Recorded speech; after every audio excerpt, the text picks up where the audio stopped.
semuanya, kembali lagi bersama aku. Di sini aku akan bahas tentang perlawanan Kerajaan Mataram terhadap VOC. Simak videonya ya. Yang aku akan bahas pertama yaitu tempat dan juga waktunya. Nah, tempat perlawanan Mataram ini terjadi di Jawa Tengah, yaitu pusat Mataramnya, sepanjang Jalan Pantura Jawa sampai dengan di titik lokasi utama yaitu Batavia atau yang kita kenal sekarang sebagai Jakarta. Nah, ini berlangsung selama 1628 sampai dengan 1629, teman-teman. Pada tahun 1628 telah dipersiapkan segenap persenjataan dan juga perbekalan untuk menyerang Batavia. Pada masa itu, yang menjadi gubernur dari Jenderal VOC ini adalah J.P. Cohen. Lalu pada masa itu, kepemimpinan dari pasukan Mataram yaitu Tumenggung Baureksa. Pasukan Mataram yang sudah dipimpin oleh Tumenggung Baureksa menyerang Batavia.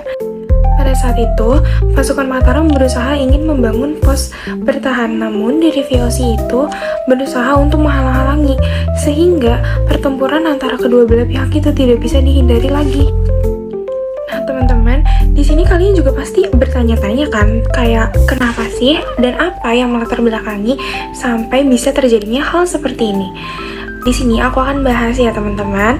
Nah, sebelumnya Sultan Agung ini adalah raja yang paling terkenal pada Kerajaan Mataram. Nah, pada masa pemerintahannya ini, Sultan Agung itu bisa mencapai masa kejayaannya atau masa keemasannya, sehingga ia mempunyai cita-cita yang cukup besar, teman-teman. Yang pertama itu adalah menguasai seluruh tanah Jawa, dan yang kedua adalah bisa mengusir kekuasaan asing dari bumi Nusantara, teman-teman. Oleh karena itu, ia bertekad ataupun mempunyai rencana untuk menyerang Batavia. Teman-teman, di sini juga ada beberapa alasan mengapa Sultan Agung itu sudah merencanakan dengan baik ingin menyerang Batavia. Yang pertama itu karena tindakan monopoli dari VOC itu sendiri.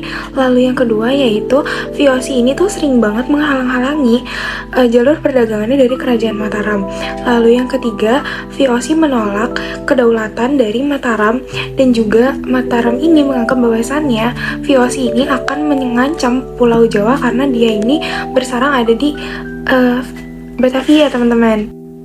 Yang tadi sudah aku bahas itu adalah latar belakang. Sekarang kita lanjut ke tokoh perlawanan. Tokoh perlawanan Mataram terhadap VOC. Tentunya yang akan kita bahas pertama yaitu Sultan Agung Hanyakrokusumo. Beliau adalah Raja Mataram yang paling gigih dalam menyerang VOC. Sehingga dalam masa pemerintahannya, ia sudah memerintahkan pasukan Mataram dan juga rakyat Mataram untuk menyerang Batavia sebanyak 2 kali. Walaupun sebanyak 2 kali ini juga tetap tidak memperoleh keberhasilan. Namun ini terbanyak ya teman-teman dalam Kerajaan Mataram. Perlawanan rakyat Mataram yang terjadi pertama kali itu pada bulan Agustus 1628 yang dipimpin oleh Tumenggung Baureksa. Nah, walaupun mereka ini sangat amat kelelahan karena menempuh waktu yang cukup lama dari Mataram sampai dengan ke Batavia dan juga bahan makanan yang sangat menipis, tapi mereka ini bisa menjalankan pertempuran sepanjang hari. Nah, perlawanan rakyat Mataram terhadap VOC di Batavia ini yang kedua itu terjadi pada tahun 1629 yang dipimpin oleh Dipati Puger dan juga Dipati Purbaya. Walaupun bahan makanannya itu menipis, tetapi pasukan Mataram ini tetap semangat dan akhirnya mereka melawan dan juga berhasil untuk menghancurkan benteng yang ada di Hollandia. Nah, akhirnya mereka itu mencoba untuk menghancurkan benteng lagi yang ada di Bolamea. Lalu penyerbuan berikutnya itu dilakukan di Benteng Bomel. Namun mereka ini belum sempat berhasil karena mereka ini sudah sangat kelelahan dan juga pasukannya ini kekurangan bahan makanan yang sudah menipis. Selanjutnya kita akan membahas kronologi. Kronologi dari perlawanan Mataram ke Batavia pada tahun 1628. Sultan Agung melakukan perlawanan ke Batavia untuk pertama kalinya pada tahun 1628. Pada tanggal 21 September 1628, pasukan Mataram menyerang benteng Hollandia. Dalam perlawanan tersebut, Tumenggung Baureksa beserta dengan putranya gugur di medan pertempuran. pasukan Sultan Agung memakai taktik perang yang cukup tinggi, yaitu dengan membendung Sungai Ciliwung seperti saat penyerangan di Surabaya. Akan tetapi, penyerangan Mataram ini mengalami kegagalan. Pada akhirnya, pasukan Sultan Agung dengan terpaksa menyerah. Walaupun gagal, Sultan Agung dan pasukannya tidak patah semangat. Kemudian disusunlah strategi baru untuk mempersiapkan perlawanan yang kedua. Perlawanan Mataram ke Batavia kedua pada tahun 1629. Walaupun kerajaan Mataram tidak sukses merebut benteng Batavia dan menundukkan VOC pada tahun 1628, mereka tidak begitu saja menyerah. Pada tahun 1629, tentara kerajaan Mataram berangkat lagi menuju Batavia dengan perencanaan penyerangan yang lebih baik. Antara lain, yang pertama adalah persenjataan perang dilengkapi dengan meriam dan juga senjata api. Yang kedua, adanya pasukan berkuda serta beberapa gajah.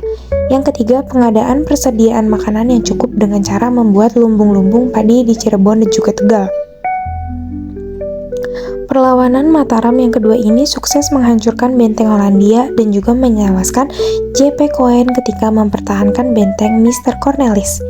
Karena banyak pasukan yang tewas dalam penyerangan tersebut, maka daerah itu dinamakan Rawabangke. Akan tetapi, keberhasilan tentara VOC tersebut dilawan balik oleh VOC. VOC ternyata mengetahui tempat lumbung di Cirebon dan juga Tegal.